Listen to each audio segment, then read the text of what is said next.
Ladies and gentlemen, this is the 12th and final round. Right hand, Golovkin steps in and down he goes again. Unbelievable. Mayweather makes him pay. What a rookie mistake. A sensational left hook by De La Hoya. It's fact. I'm the best. You know what I mean? Sometimes I don't want to believe it myself, but it's the truth. I'm the best. I'm going to show you how great I am. From Southern California, this is the Last Round Podcast. Episode 13 of the Last Round Podcast. I'm Danny Z with my co-host Michael Shepard. We had some audio technicalities right there, but we're back. Only a split second, Mike. How's it going, Mike? I'm good. Another crazy weekend of boxing. Man, seems like we say that every week. Crazy emotional weekend. It was emotional weekend. We're waiting on the arrival of recently signed by Golden Boy Promotions, James the Beast Wilson. He's actually running a little late, stuck in traffic. So hopefully he gets here soon.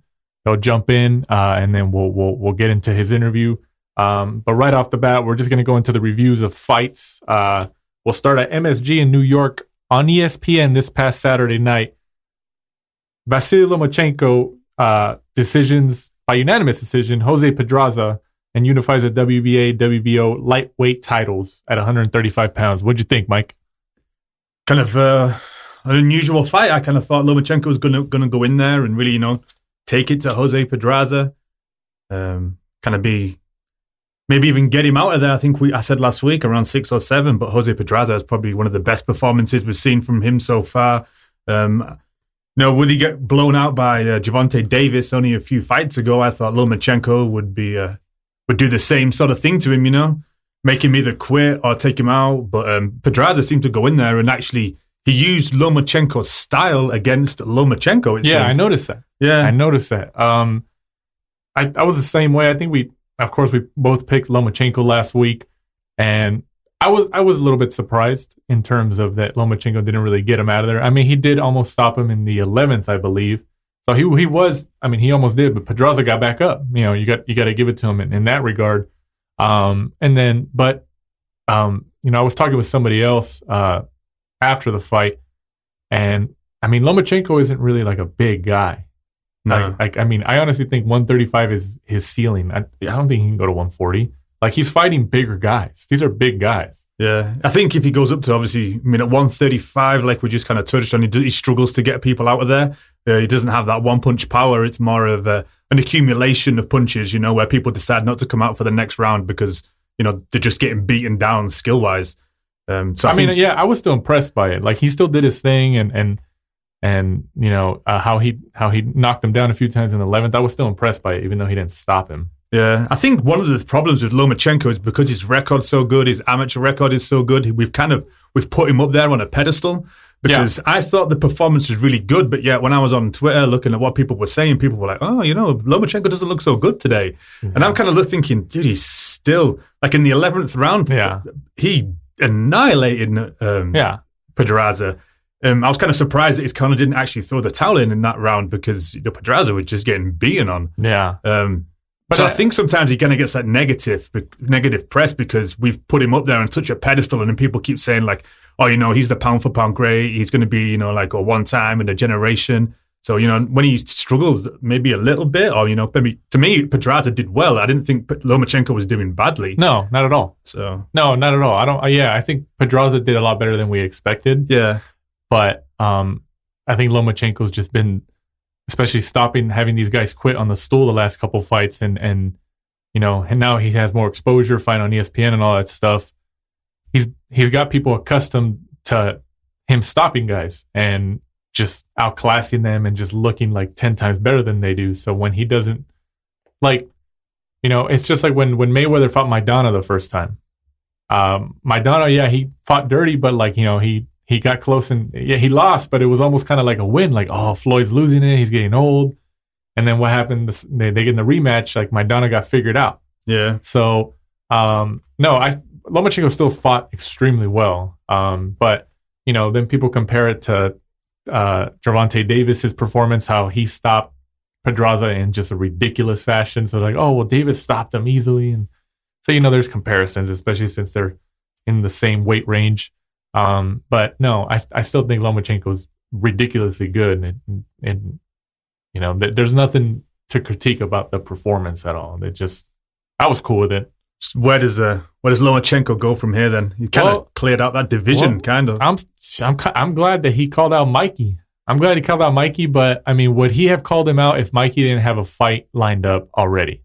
This kind of been going back and forth since. Remember was it the ESPN when they were in the green room and there was that picture of them sat next to each other? Right. They've kind of been going back and forth for a while now. You know, I remember going to Mikey's training camp when he was fighting Broner. Yeah. And speaking to him and his brother and his dad, and they were all kind of like, yeah, you know, we'll fight Lomachenko. We think Mikey, you know, it's a good size. We think Mikey will actually take him out.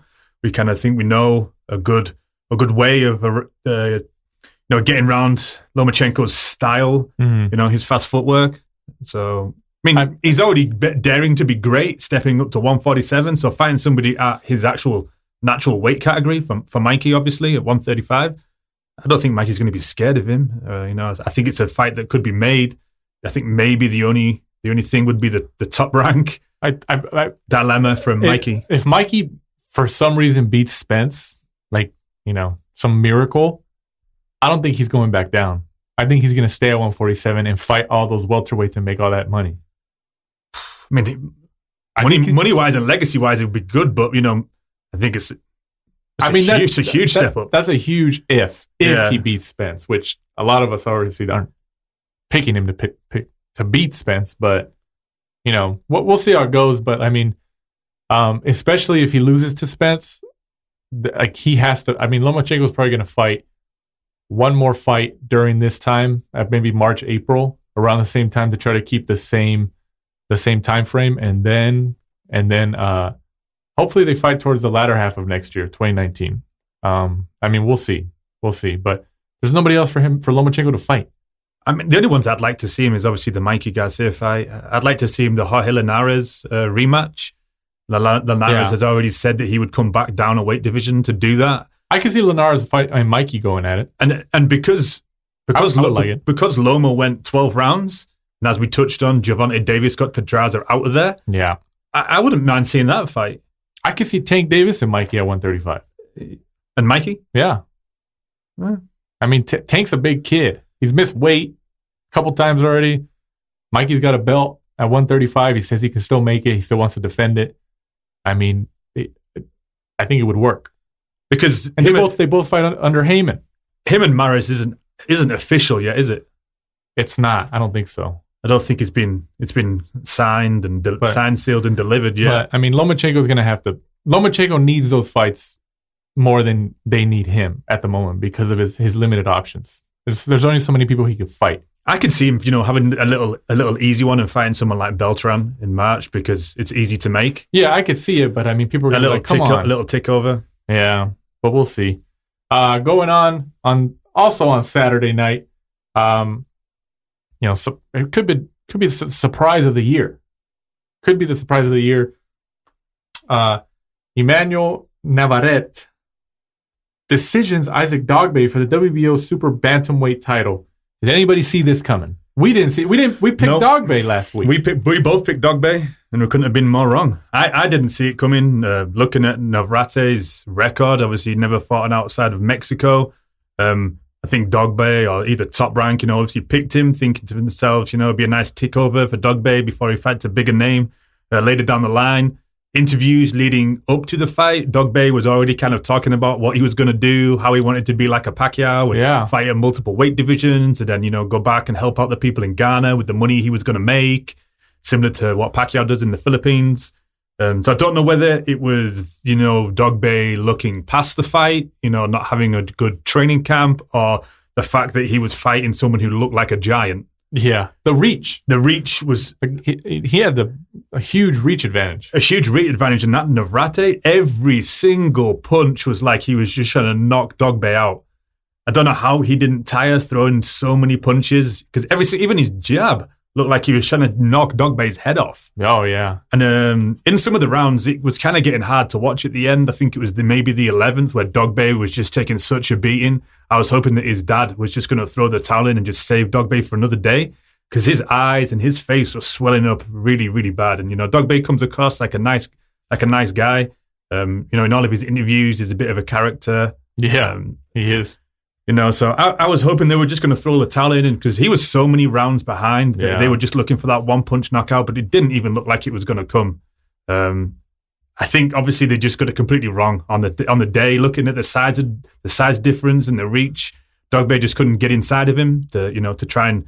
I think Dogbay just underestimated him. He's probably I'm going to go past this guy and then I'm going to try to make the fights with the bigger guys and see. But no, he lost the title, man, and that could be the upset of the year. Yeah, I would have said so. Navarrete, I think everybody was saying that Dogbay was going to win. I didn't.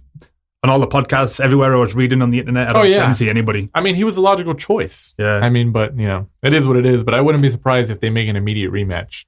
Don't be surprised about that. So I'm assuming that's going to be an immediate rematch just because Navarrete is signed with Zanfer Promotions. Okay. Usually, unless Top Rank jumps in and says like, hey, we'll co-promote, we'll put you on the, ESPN and stuff like that, which they could.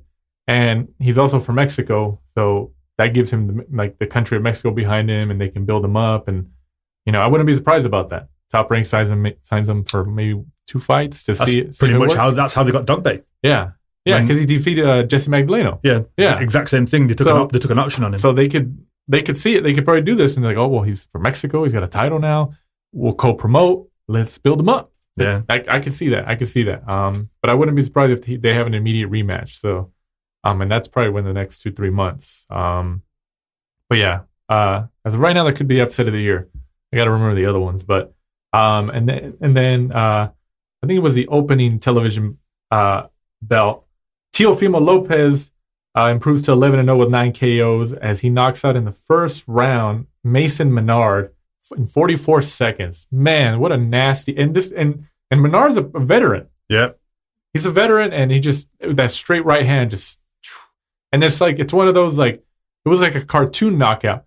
It was like a delayed reaction, and then he just kind of realizes oh, I'm done, and then he just face planted. Yeah, you don't see many knockouts where people face plant. You could tell he's going down face first. The referee's just going to have to wave it off. Teofimo Lopez, just every single performance, he just seems to be getting better and better. Everything just seems to be falling into place for him. He's had those first round knockouts. He's got the good celebrations. He talks well. Yeah. He's got the image. In this fight, that's pretty much what we wanted from him. We wanted another big, performance to end the year.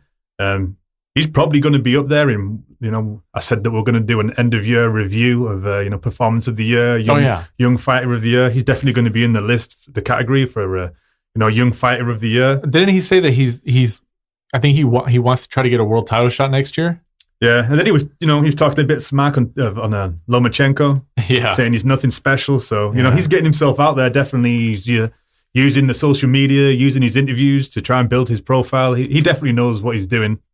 Hey, it's working, man. So far so good, and he's looking good in these last few performances, and he's building his name up on ESPN. And then I think what really helped him out was, I think when we touched on it last week. Was that whole Fortnite dance, because it got picked up by a bunch of media outlets that weren't even boxing related. So that was huge. So far so good, and I think he might get a title shot next year. If you asked me before this fight, I would have said no, but I think he might now. I think he might. So I think within the first maybe 6 months, I think we'll see him in there, or at least they're going to try to make one. But we'll see. And then moving on to what some people were calling a funeral, HBO Boxing's last scheduled broadcast, which was very sad. I don't know if you saw the opening montage and the closing montage, and then Lampley, Kellerman, and Jones talking to end the show and everything. The HBO doing their video montages and their editing, I think they're the best in terms of comparing them to Showtime and stuff. I mean, I like Showtime. They put on a good show in terms of their editing montages and everything. But I mean, HBO. There was something about HBO that always did it for me. But it was also on Saturday night. Cecilia Brækhus decisions Alexandra How did I pronounce it last week? Magdasiak. I think. Yeah. So Cecilia retains her IBF, IBO, WBA, WBO, and WBC welterweight world titles, and she improves to 35-0. I mean, a lot of people picked her to win. She's obviously the undisputed, at the moment, pound for pound best female fighter in the world. She's been that for a while. I mean, what do you think? Who can she fight next? I think we talked about Shields, because Shields was also on the card. She improved to 8-0. Decision Femke Hermas for the IBF, WBA, and WBC middleweight championship. I thought that it was a better performance than the last time when we were both there, where she kind of struggled in that fight and got dropped. She got dropped. Yeah, this fight was definitely a more polished performance from me. I thought she deserved the unanimous decision. Same as Clarissa Shields. Clarissa Shields looked a little bit better than the last performances. She really, you could tell obviously the change in trainer, because I believe she's now with is it John Jackson. John David Jackson? I believe she's with him now.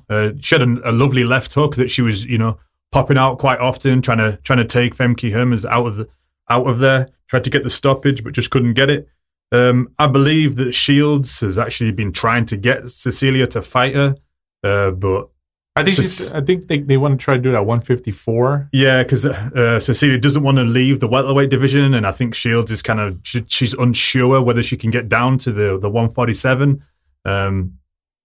Obviously Cecilia's obviously older. She's been at that weight for quite a while. I think Shields beats her though.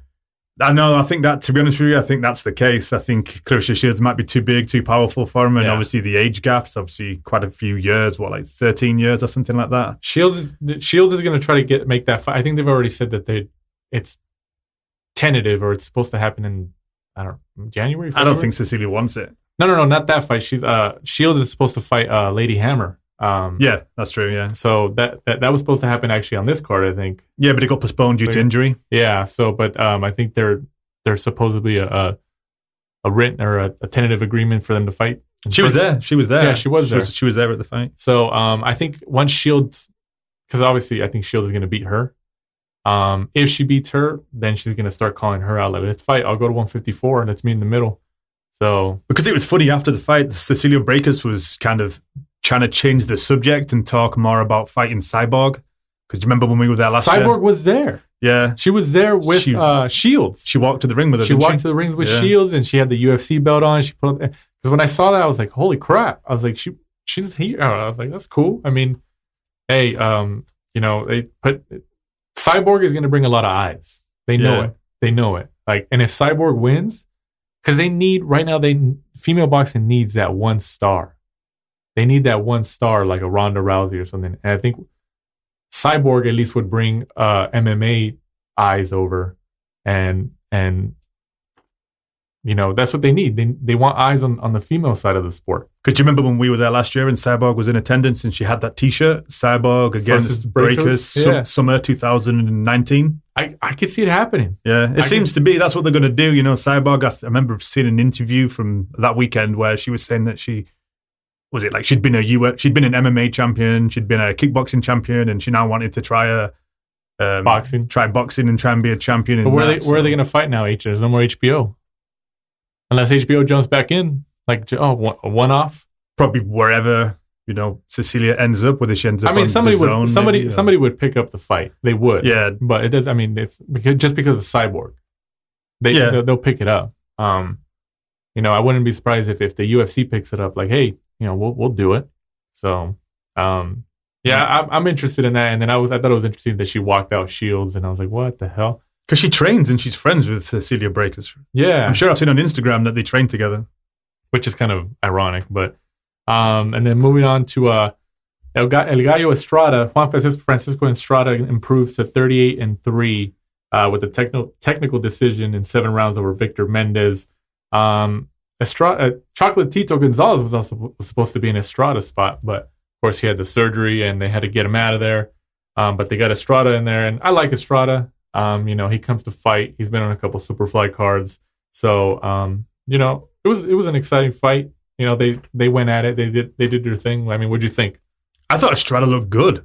Yeah, for coming in on short notice. On a short notice, I know he was obviously in training camp anyway because he was hoping to get a fight later in the start of next year. I thought he looked good. He came in. I thought, like you said, he came to fight good. Probably of the TV cards, it was probably the best fight in my opinion. It'd be good to see where he goes from here. I think we kind of expected him to beat Victor Mendez. Be interesting to see, whether he gets a big fight on the next Superfly card, which should probably be, around Easter time. They tend to come out, so it'd be interesting to see what happens on there. Yeah, I mean, just depending on what network they're on now that HBO's gone, but Yeah, that's interesting. Whether we'll see another Superfly, whether there's going to be some channel that picks it up. Because where is Tom Loeffler? Where do you think he'll land with all of his? Well, I don't know. From the little tidbits that we found today on the Nevada State Athletic Commission, maybe points in that direction, which seems plausible. That's where everybody was guessing, anyways. But we'll touch on that later. And then moving on to the Sheffield Arena in Sheffield, UK.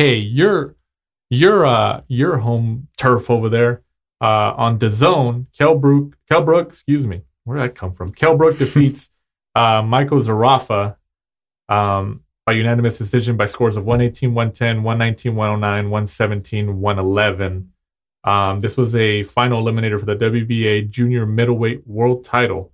What'd you think? Kell Brook, is he still got it? I thought it was I think Amir Khan actually said it a few weeks back. It wasn't the best decision for Amir Khan to take that fight. He came out, to me, looking pretty disjointed display. It looked like he was just using his chin as a line of defense instead of actually kind of, bobbing and weaving, getting himself in and out of the pocket like he used to do. I thought Kell Brook might actually be over the hill.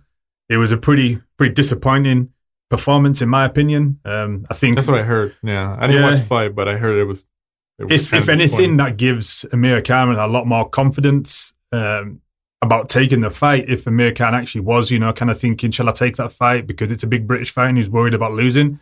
Kell Brook looked pretty bad. Right. He definitely, he won the fight on points.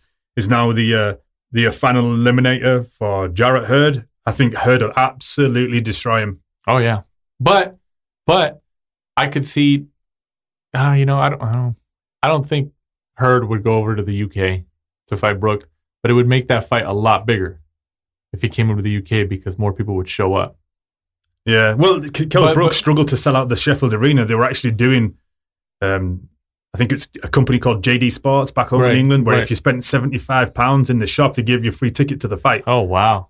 Because they were struggling to sell it out. So that just kind of goes to show, Kell Brook. His drawing power is not it's never really been there. That's why he's always, I think, tried to live off the back of Amir Khan a little bit by, trying to call him out because Amir Khan. For some reason, Khan still has like semi-drawing power. Like he still does decent. Even over here, when you see him at the fights in LA, people are always crowding him, and he's got that Olympic pedigree. So as soon as he became a pro, obviously everybody in Britain jumped on the bandwagon. Right. He got that big contract, and he's never really in boring fights because he either wins pretty well or he gets knocked out spectacularly. So you always want to watch an Amir Khan fight. Yeah. But I mean, where does Brook go from here? Does he stay at 154? I mean, Khan is rumored to fight Crawford. That's still not officially announced. But then Brook is like in the sidelines and saying, "What the hell? What about me? I thought we were going to make a fight." And then I don't know. I honestly think Khan goes the Crawford route. Yeah, I agree. I think Khan should go the Crawford route. I think we touched on that last week. To me, I think the Kell Brook fight will always be there. For him, it's a $5 million guaranteed payday. It's a nice payday for him. Plus, he also gets a chance at Crawford's belt. And to me, a Crawford, if he actually does manage to get the scalp, that's a bigger scalp that's going to be on his resume for when he retires. Mm-hmm. Kell Brook, unfortunately, at the minute, he's not really a big name. He's not really a big draw, and just can't really need to fight him when he can fight someone bigger, probably over here. Right. In TC, TC's in people's pound for pound top 5. I think top 2. Him and Loma kind of interchange there sometimes, or even top 3. Why not dare to be great, and fight him? I mean, we'll see. But I think Brook's options are running a little low here. So, I think it's in his best interest, especially if Khan goes against Crawford. It's in Brook's best interest to just stay at 154 and try to fight these big guys like Hurd, even Lara, guys like that, and try to put his name back on the marquee. Yeah, I think he needs to. So, going on, Is it John O'Carroll. John O'Carroll? He had a split draw against, I think, is it Guillaume Fresno? I think that's how you pronounce it. He was Carroll was due to face Tevin Farmer, though, if he won the fight, right? Yeah, this was an eliminator to fight Tevin Farmer. John O'Carroll has been going back and forth with Farmer on Instagram, posting videos, talking smack to each other. Carroll didn't really have the best performance. Maybe could have even have actually lost the fight, but maybe got a little of a home decision. The Guillaume Frenois, the French guy, came in with a lot of experience. He had about 48 fights, so he knew he knew what he was doing inside the ring. Carroll was actually getting caught quite a lot. After the fight, though, Tevin Farmer and Carroll were still going at it on Instagram, posting videos and stuff like that to each other. So I think Tevin Farmer wants the Carroll fight, and I'm thinking that he may give him the chance anyway, even though it was a draw. Because he probably thinks, Farmer probably thinks he'll beat Carroll. Right. So it looks like he's probably going to give him the chance down the line, I assume. And they're both with Matchroom. They're both with Eddie Hearn. It's gonna be an easy fight to make. Exactly. So the negotiation's already there, the foundation. Exactly. Moving on to Friday the 14th from the American Bank Center in Corpus Christi, Texas. Top rank on ESPN Plus, which is the app. Gilberto Ramirez defends his WBO super middleweight title against 25-1 Jesse Hart, which is a rematch. It's a rematch from their exciting fight. Was it in 2017 when they fought, or did they fight this early? They fought in 2017, right? Yeah, it was September 2017. It was a good fight. So that was an exciting fight. Yeah. So they're rematching. So I'm cool with it. Especially if it's anything close to the first one, I'm cool with it. They both came to fight. I like Hart. I like Jesse Hart. He's never in a boring fight. He never is. No. He never is. So, we'll see how this goes. You know what? I'm gonna go Hart on this one. You think he's gonna get revenge? I think he's gonna get revenge, and then it's gonna be a trilogy. That's just me. I'm going with my gut. I'm gonna go with Gilberto Ramirez. I think he's just my mind says Ramirez, but my gut says Hart. Yeah, it's kind of like a clash of styles. Jesse Hart is kind of one of those guys who just comes in there, comes to fight. Gilberto Ramirez is a little bit more technical. Kind of picks his shots a little bit more. So I'm going to go with the home fire. I'm going to go with Gilberto Ramirez. I think he gets this and then hopefully moves his on. And I think it's about time he starts to try to unify in that division. I think this is hopefully going to be his last fight. He should fight Bivol. Bivol says he's willing to go to 168. Yeah, that would be a great fight. That'd be a great fight. Yeah. That'd be a great fight. And now that Bivol doesn't have a network, HBO's gone. He was fine on HBO. So, hey, scoop him up. And then also on that card, Arnold Barboza Jr., 19-0, faces off against Manuel Demarius Lopez, 14-2-1. Obviously, Barboza Jr. is the name in this fight, and probably the favorite. What do you think? Yeah, I would agree with that. Arnold Barboza is a local fighter to us. Right. I think it's a fight for him, another little tick-over fight. He's kind of one of those fighters that's built up a good record, has quite a good style, but he's kind of gone under the radar at the minute. Yeah. A top-ranked fighter, obviously. And I'm actually expecting big things out of him. I think he should win this. He'll be 20-0 for the end of 2018. And I think 2019 will actually be kind of like a come-out year for him. Right. As long as they match him well, I could see he could be kind of one of those ones that's going to just jump onto the big scene in 2019. So hopefully he gets a good performance and, proves me right for next year. Proves you right, Mike. Proves you right. I hope so. And then ongoing right there on that same card, Michaela Mayer, 8-0, faces off against Calista Salgado, 17-10-3. Obviously, is it Mayer or Meyer? I think it's Meyer. Michaela Meyer? I feel like I've heard it pronounced two different ways. Yeah, I say Mayer, but I'm probably wrong. You're probably wrong. Yeah. But I'll say Mayer. We'll both be wrong at the same time. We'll go down together. So Michaela Mayer is obviously the favorite here. That's who they're trying to build up. So I'm assuming she'll get the decision win and kind of go from there. And then ongoing on that card, which I think is a television bout. Jamel Herring is actually a friend of the show. Mm-hmm. Versus Adalison Dos Santos. What is this guy? The MMA fighter? Isn't there a UFC fighter named Dos Santos? Yes, there is. A couple called Dos Santos, I think, in the UFC. I think it's another it's pretty much the same as Barboza. I think Jamal Herrig will go in as favorite. I think this is a good fight for him to end the year, and he's another one that I think will have a big 2019. Obviously, he follows us on Twitter, and I've been kind of obviously following him, watching his progress. He looks good. He looks in shape. He's looking really ripped for this fight. Obviously, he's one of the guys that hangs out with Terence Crawford. Right. And that crew, they have that little house where they all, live together, stay together, train together. They'll do the thing over there. Yeah, he's got a good group of people around him, and I think he's going to be one of those ones to watch in 2019 as well. Top Rank have a pretty good stable at the minute. They do. A good stable of fighters. Yeah, they do. They do. They got a solid stable, and, but eventually everybody's going to have to get along here, all these promotional companies, and put their fighters against each other. So, yeah, exactly. Hopefully we get a lot more of that in 2019 as we progress on. And then Saturday the 15th, biggest star in boxing, Canelo Alvarez returns against your favorite fighter of the week, Rocky Fielding, who towers over him.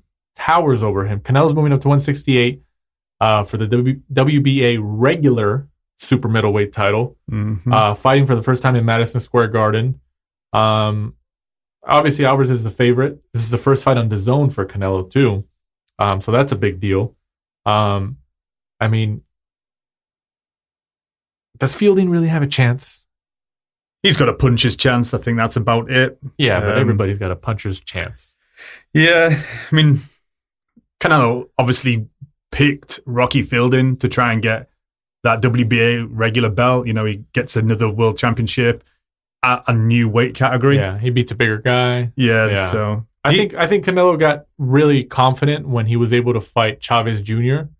and then fight Triple G twice. Mm-hmm. So he got confident in fighting these bigger guys, where he's just like, okay, I got this. Like I feel confident enough. Like, I mean, he wasn't about to fight a Rocky Fielding like 2 years ago, even though he probably still would have beat him. But now that he's fought two pretty solid guys in terms of size and skill in terms of Triple G. He has the confidence. He's like, yeah, I can fight this guy. So I mean, obviously this show. I think that there was a video I was watching on Golden Boy released something where they said that at the moment, or I don't know how recent it was. It could be sold out by now, but it was like 15,000 tickets have been sold. And then the capacity is like 18,000. So it looks like it's on its way to a sellout. So obviously Canelo is the draw there. But what's the plane ride from? What's the flight time from England to New York? Like 6 hours? I think it's about 6 hours. Yeah. Hey, so that's not too bad. So there's probably a lot of UK fans coming over to cheer on Rocky Fielding. So yeah, he will. Rocky Fielding's got a good following. He's from a big boxing city in Liverpool, and obviously I think the plane ride's only 6 hours. The flights to New York aren't crazily expensive, so I think he'll probably have a good following over there. Right. But yeah, like you touched on, I think Canelo really should win. I think Rocky Fielding is not going to outbox him, so I think he's going to have to go for the knockout. So I don't see this going the full 12 rounds, but I think Canelo will actually win. I think he'll win in probably like one of the later rounds, around round 9. I think he'll knock out Fielding. I could see that. And I think he's going to be going for the body. He's going to go for the body to slow him down. Because Rocky's so much taller. The body's going to be like an option. It's going to be there. That's what you have to do. Yeah. Especially with these bigger guys. Chopping down a tree. Yeah. So, and Canelo's obviously a smart fighter. So, so it looks like we're both going Canelo. And then, you think Triple G is going to be in attendance? I don't think so. Good question. You know who the X factor is here? Who's going to be in attendance? Chavez Jr. He wants a rematch at 168. I'm telling you. He wants it. I think he's already mentioned. He was like, yeah, he's like, if he fought me at my weight, I could beat him. It's like, oh, shut up. Like, what are you doing? I don't know. I think Chavez Jr., he's about done, isn't he? He's not really had that good performances. He got pulled from the recent card that he was supposed to have been on by his dad because he said he wasn't in, good enough shape. He wasn't training right and stuff like that. He wasn't ready.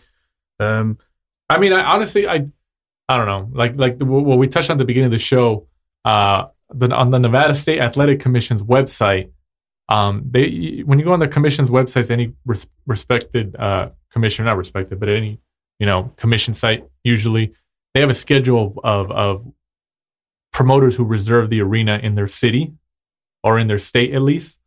And Golden Boy Promotions, in association with Triple G Promotions, had reserved May 4th, Cinco de Mayo weekend, the T-Mobile Arena in Las Vegas. And of course, we put that out on social media, and it got picked up a lot of steam. And then within a few hours, or at least before the end of the day, essentially, Triple G Promotions' name was taken out, and it was only Golden Boy Promotions. So, I mean, that happens all the time. Promoters reserve dates and stuff like that. And for the last couple of years, Cinco de Mayo and Mexican Independence Day weekend have been Canelo's dates. So that's a given that Golden Boy is going to reserve those dates in Vegas usually.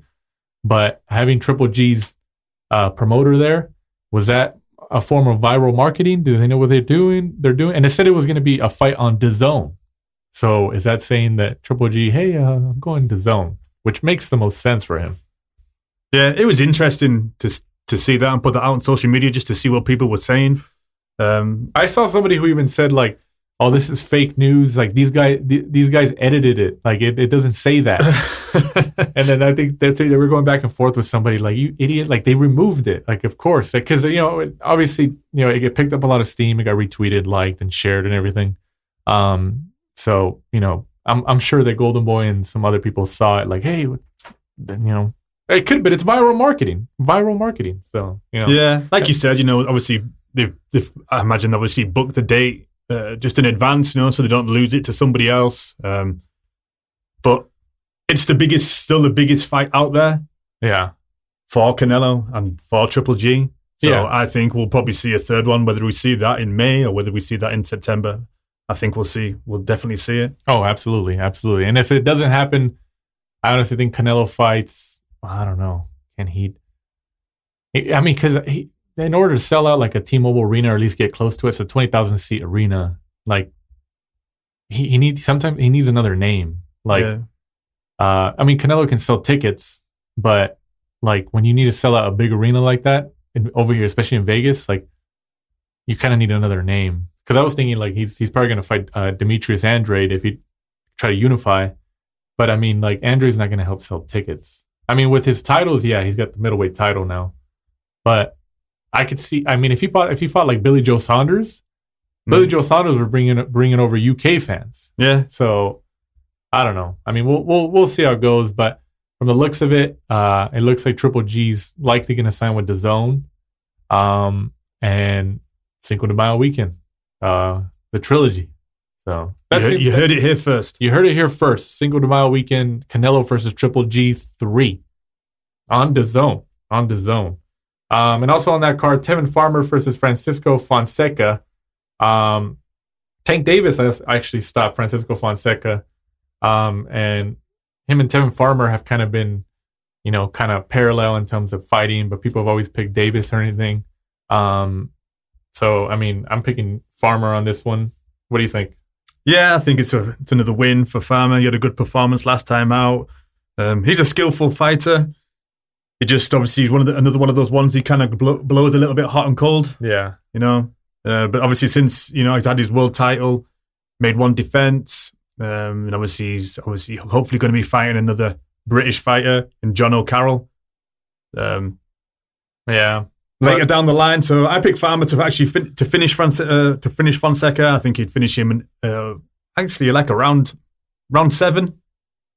I think it'll take him. I'm going 5. Well, I think because Farmer's one of those guys who tries to work out what people are going to do. Like Lomachenko, like he'll throw a few things. He's calculated. Yeah, he's calculated. Doesn't really waste many shots. Yeah. So I think he'll take a couple of rounds to warm up, and then I think he'll go in and he'll take him out. Yeah. In about round 7.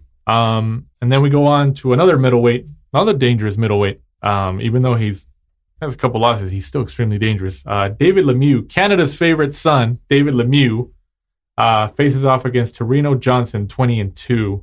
Obviously, Lemieux's been on the last couple Canelo cards, or at least fights in close proximity to Canelo cards, because if they can't make a fight with Triple G or a big fight like that, Lemieux's always right there.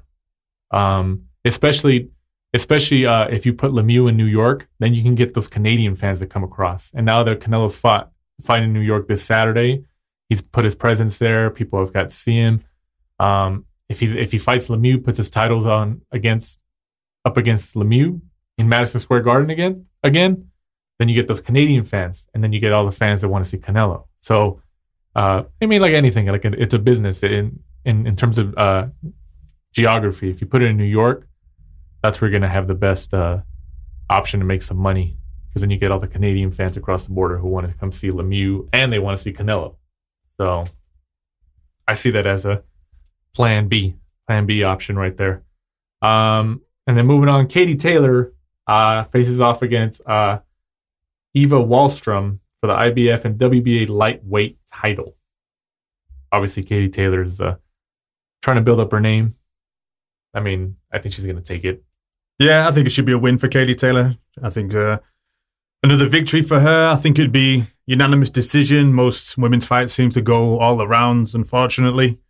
But where does she go from here? It's one of those things at the minute. The women's division is kind of a little bit shallow. You know, There's not too many great fighters that you can make those big matchups. It seems to be the need to move from division to division, move up and down to get those big fights. So hopefully down the line, Katie Taylor, she seems to have jumped in. Eva Wallstrom is one of the better fighters in the women's division. So hopefully this will be a good performance from them. And, they need some big fights that are going to catch the attention of more fans, like you were kind of touching on before. Oh, yeah. They need a few names that are going to bring the eyes to women's boxing, which they don't really have at the minute, unfortunately. Honestly, I think that's what they're trying to do. Cyborg.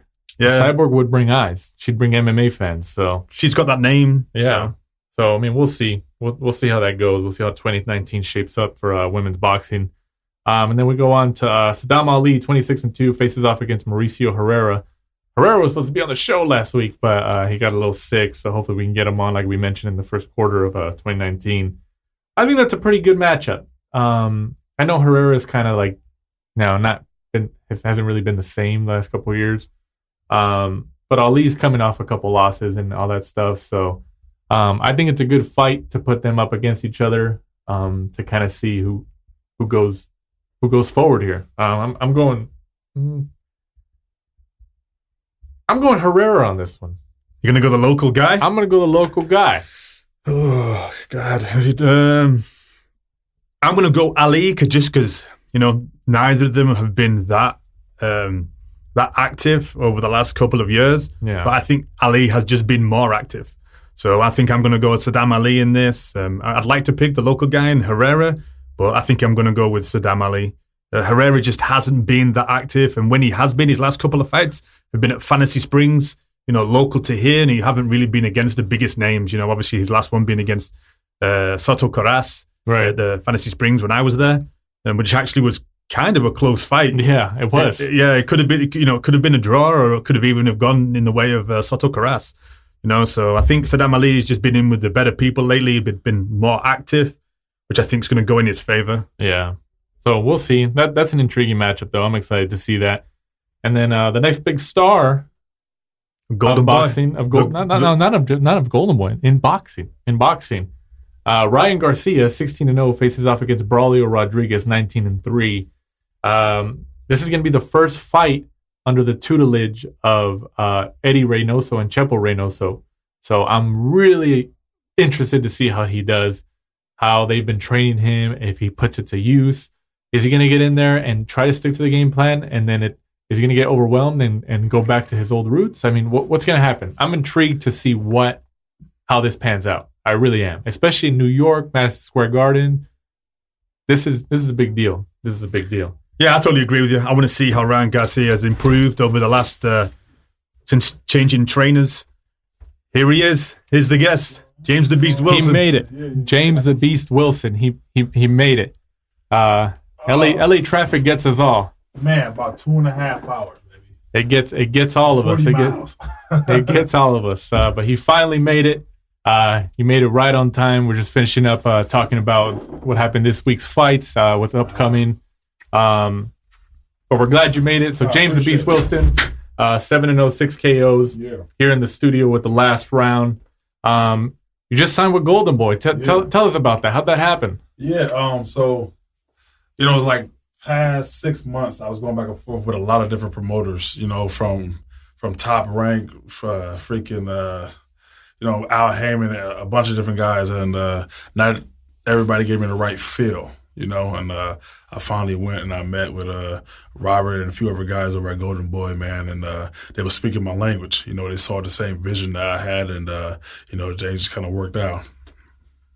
So, you know, a lot of people are getting your first exposure to you now. Right. Especially now that Golden Boy picked you up, you know, you're a prominent promoter.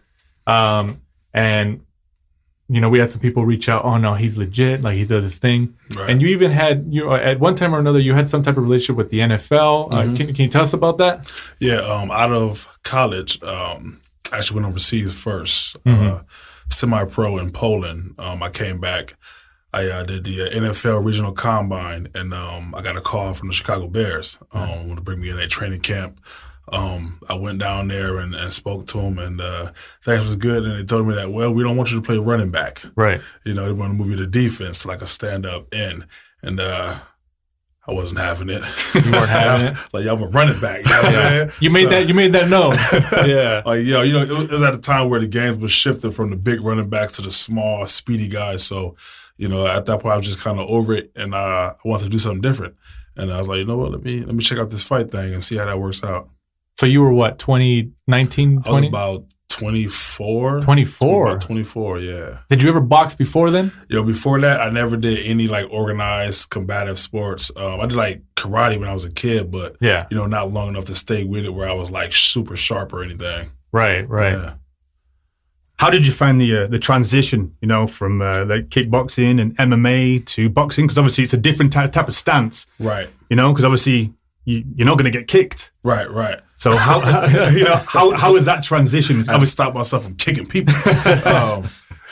You know, it was just small things. I think it actually helped me out more being that I was a martial artist, you know, I had a background in karate and Muay Thai and kickboxing, as opposed to just boxing because the footwork was so different. You know, the way we would set up kicks and whatnot, the angles, you know, that I brought into boxing, I think that, you know, advanced me a little bit more. Okay. Because I had that background, you know, as opposed to somebody who's just been doing only boxing their whole life.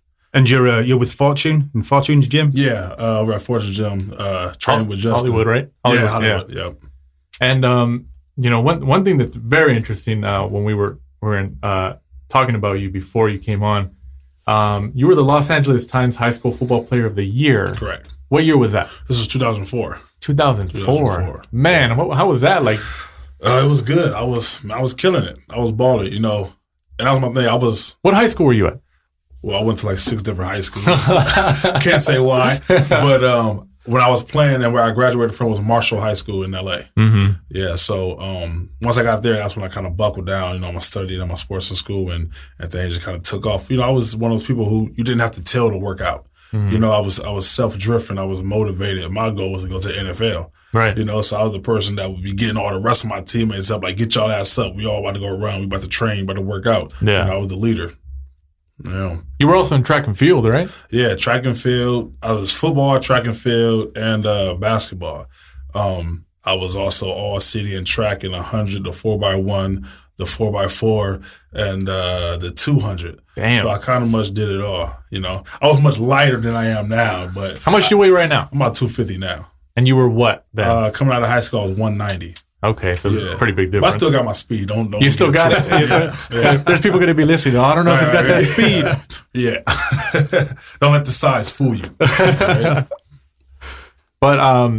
But you actually got a full ride to Concord University, right? Yeah. In West Virginia. Yes. And you graduated with a degree in sociology? Yes, correct. So if you didn't get into boxing or NFL or anything like that, Right. what did you want to do with sociology? I would definitely work with probation youth and foster kids and whatnot. Being that I was one of those kids, you know, I was homeless growing up for a long period of time. I ended up going in a group home. I was in the foster care system. So I relate and I understand what those kids are going through. And me being able to pull myself up out of that, you know, was definitely one of those things where I could go back and give these kids hope and let them see that, look, man, regardless of your situation, you don't have to be a victim of your circumstance. You know, it's about the mindset that you set for yourself and what you want to make out of your life, and you can do it.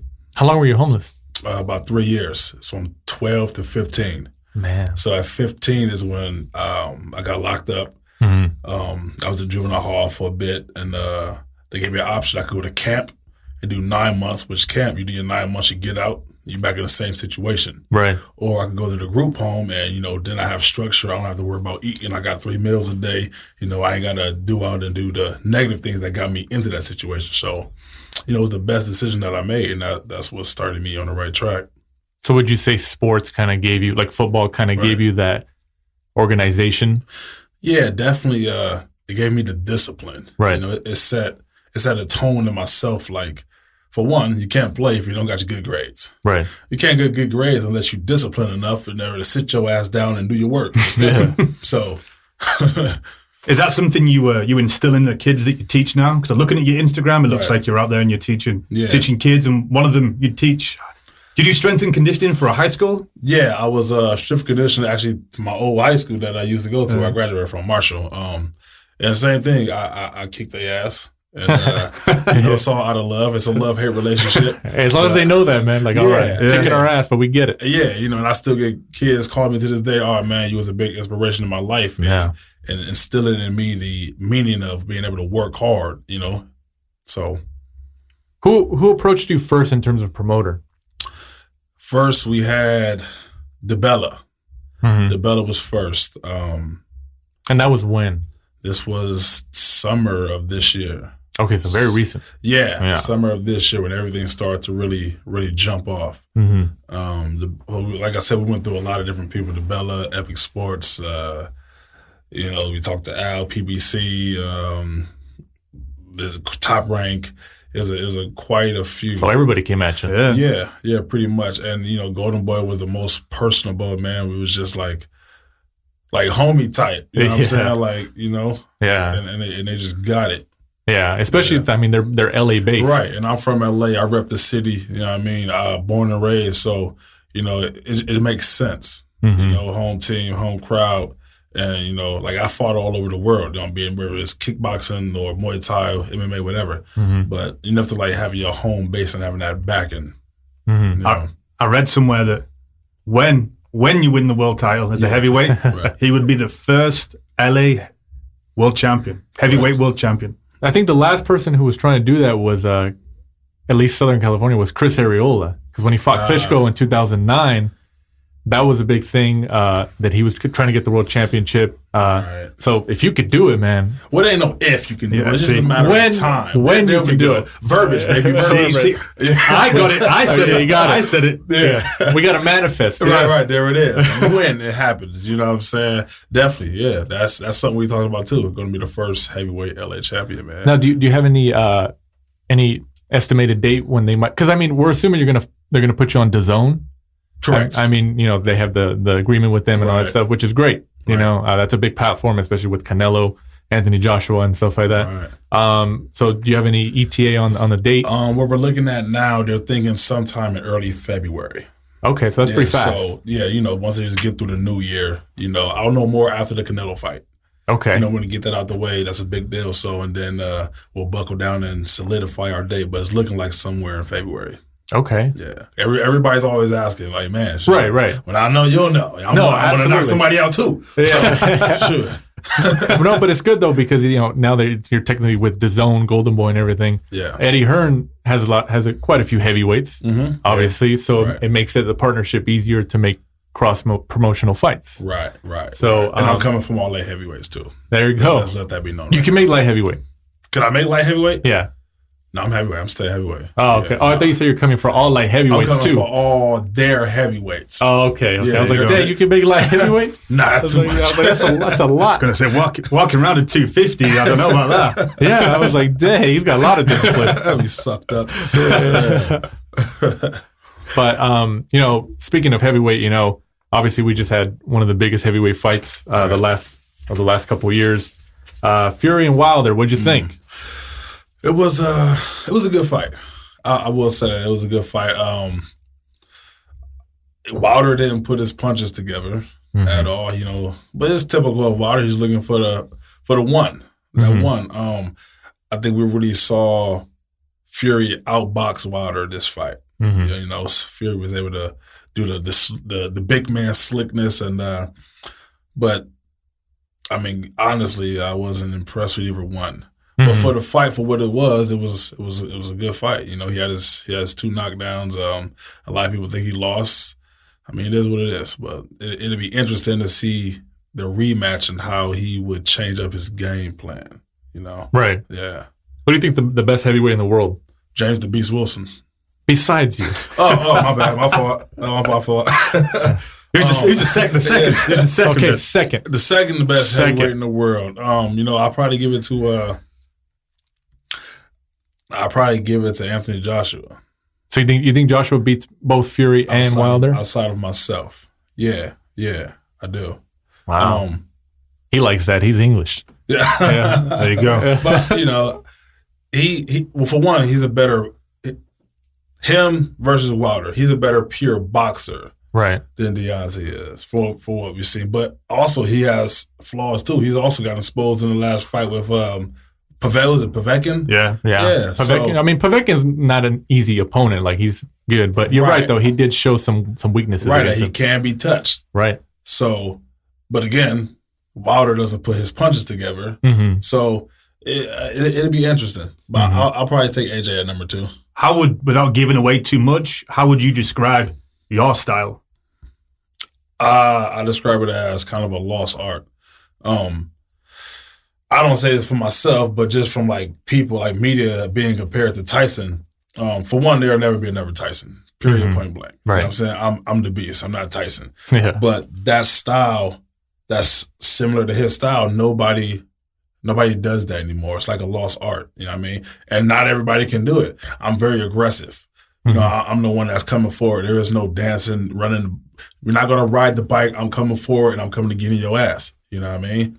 With control, with head movement, with footwork. So, and as far as I'm concerned, most of the heavyweights right now are robots. Right. They're straight up and down. You know, there's no foot movement. There's no real head movement. There's nobody like me in the heavyweight division, period. Are we going to see the comeback of the old peekaboo? The peekaboo defense? Yeah. Hey, it might be a combination of that mixed with a little Roy Jones and, you know.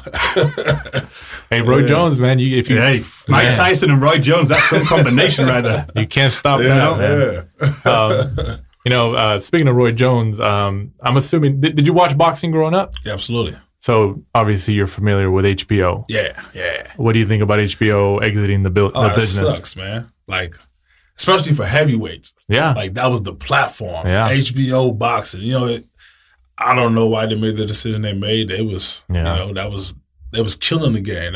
That's all we knew coming up, HBO boxing. That's what you wanted to be on, HBO boxing. When you made it there, you made it. Yeah, right, exactly. That was like, So, I don't know, man. They have their reasons behind it, but like with anything, you know what I'm saying, one person steps away, it comes down, the next best thing got to pop up. So right, somebody's got to take the spot. Yeah. So we'll see if they'll be able to match up. I mean, look at all the fights that came through HBO boxing. Man, like, come on. Man, you can't touch their resume right now. Right, exactly. So it sucks. I'll probably never be on HBO boxing. You know what I'm saying? You never know. Yeah. They might, you know, take a little hiatus and come back. I don't know. You never know. Yeah, we'll see.